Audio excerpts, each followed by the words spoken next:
दोस्तों, मैं आज जिस टॉपिक पे बात करूँगा, वो है आज के युवा का आशिकी की तरफ तेज़ी से झुकाव। इसके क्या कारण हैं और जो बंदे स्टार्टिंग में रिजेक्ट हो जाते हैं, वो किस तरह से रॉन्ग स्टेप उठाते हैं, इस सब के ऊपर बात होगी।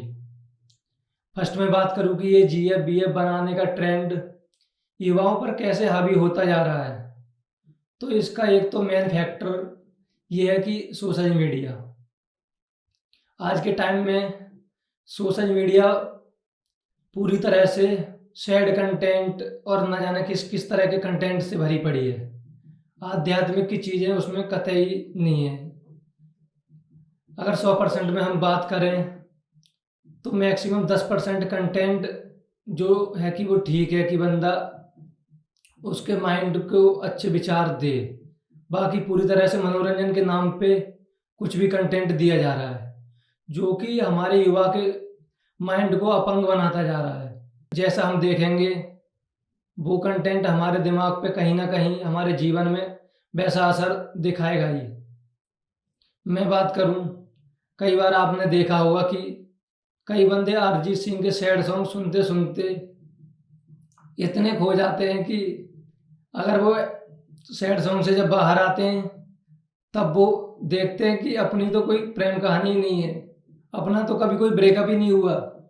इस तरह के उनके सैड सॉन्ग इतना उन पे हावी हो जाता कि वो उस टाइम अपने आप को भी सैड स्थिति में पहुंचा हो पाते हैं।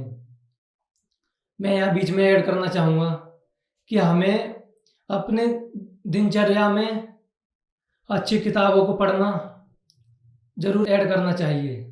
अच्छी किताबें एक हमारे जीवन को एक अच्छी दिशा ज़रूर प्रदान करती हैं।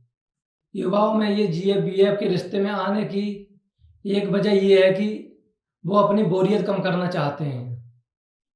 ये भी एक कारण है, क्योंकि जब कुछ ज़िंदगी में इंटरेस्टिंग नहीं बचता तो बोरियत होना तो है ही है। प्रेम कहानी की शुरुआत ऐसे हुई कि आपने किसी को प्रपोज किया, उसने हाँ कह दिया, अब तुम्हारी प्रेम कहानी की शुरुआत हो गई। अब इस बीच में कई बंदे क्या होते हैं कि वो अपने बजट से ज़्यादा की चीज़ें शो ऑफ करने के चक्कर में करते हैं।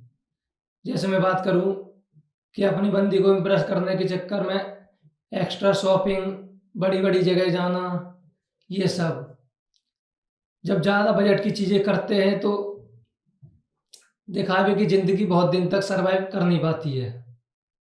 फिर सच्चाई को मजबूरन सामने आना ही पड़ता है, और जब सच्चाई सामने आ जाती है तो यहीं से उनके ब्रेकअप की कहानी भी स्टार्ट हो ही जाती है। और जब इनका ब्रेकअप हो जाता है तब फिर ये बन जाते हैं कबीर सिंह।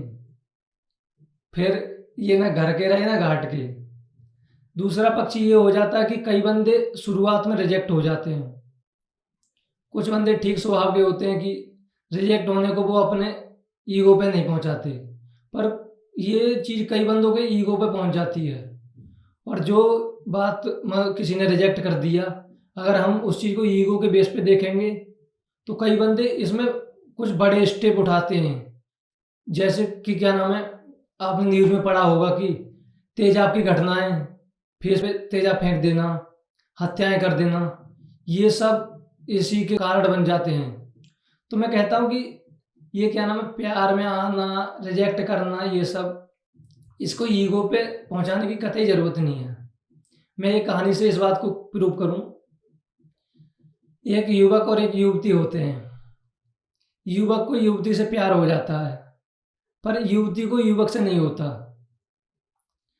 पर वो जनाब जो युवक हैं वो इस हद तक जाते हैं कि वो उस युवती के घर के सामने पहुंच जाते हैं और मरने तक की धमकी देते हैं कि या तो शादी करो, अदरवाइज मैं यहीं पे मर जाऊंगा। गांव में कुछ समझदार बंदे होते हैं, उन्होंने इस कहानी को सुना। फिर जब बात मरने की आई तो कुछ उपाय की भी बात की गई। उपाय की बात ये हुई कि उसी गांव में एक बूढ़ वेश्या थी। किसी ने उसे सुझाव दिया उसके पिता को कि आप उसके घर जाएं और उससे कहें कि उस वेश्या से कि वो वेश्या इस युवक से आके कहे कि मेरे को तेरे से प्यार है और मुझे तुमसे शादी भी करनी है। ऐसा ही कहा गया। वो वेश्या आई और वो उस युवक से आके उसने जो उसे बताया गया वो उसने आके कहा कि आपसे प्यार भी है और आपसे शादी भी करनी है। उस युवक ने उस वेश्या की तरफ देखा, बूढ़ी वेश्या को रूप देखा ही होगा, आप जानते भी होंगे। उस युवक का सारा प्यार का भूत एक सेकंड में उतर गया। इस कहानी का सीधा सा अर्थ है कि भाई, हो सकता है कि आपको कोई पसंद हो, अब ये कतई जरूरी नहीं कि वो बंदा आपको भी पसंद करता हो। तो जबरदस्ती ये प्यार का नाटक ये सब सूट नहीं करता। और ये सब प्यार और ये सब थोड़े दिन की कहानियां हैं। ये मूवी में और ये शॉर्ट स्टोरी और ये इन सब के बेस पे अपनी ज़िंदगी को जज ना करें, क्योंकि जो वीडियो में मूवी में जो होता है वो अपनी ज़िंदगी में हो ऐसा कुछ ज़रूरी नहीं है, क्योंकि अपनी ज़िंदगी प्यार से नहीं कट पाएगी।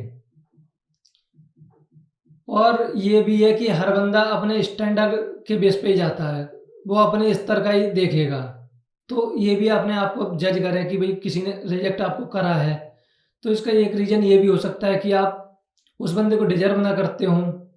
तो जब आप डिज़र्व नहीं करते तो अगर उसने रिजेक्ट कर भी दिया, ये भी ज़रूरी नहीं क्या नाम है कि बॉयज़ ही रिजेक्ट होते हैं, कई बार तो बॉयज़ भी रिजेक्ट कर देते हैं।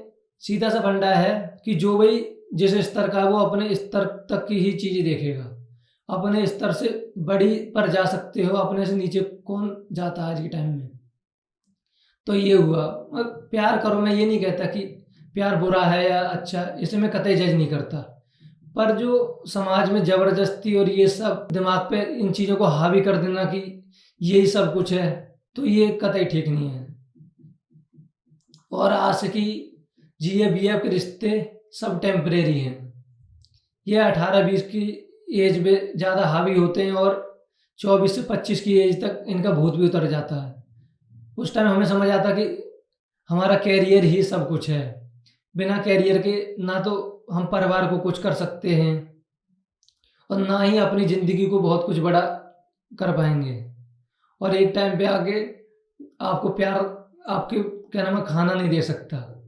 ठीक है ना? प्यार और ये सब एक टाइम पे आके भूत उतर ही जाना है। कई बंदे इस टाइप के होते हैं कि भाई वो इन चीज़ों में इतना सीरियस हो जाते हैं कि अगर उनका प्यार उनसे ना हो पाया, फिर वो डिप्रेशन, एंजाइटी और ना जाने किस-किस तरह की परेशानियों से ग्रसित हो जाते हैं। तो मेरा मैसेज ये है कि भाई इन चीज़ों को उस स्तर से ना सोचें कि ये बहुत बड़ी चीज़ है।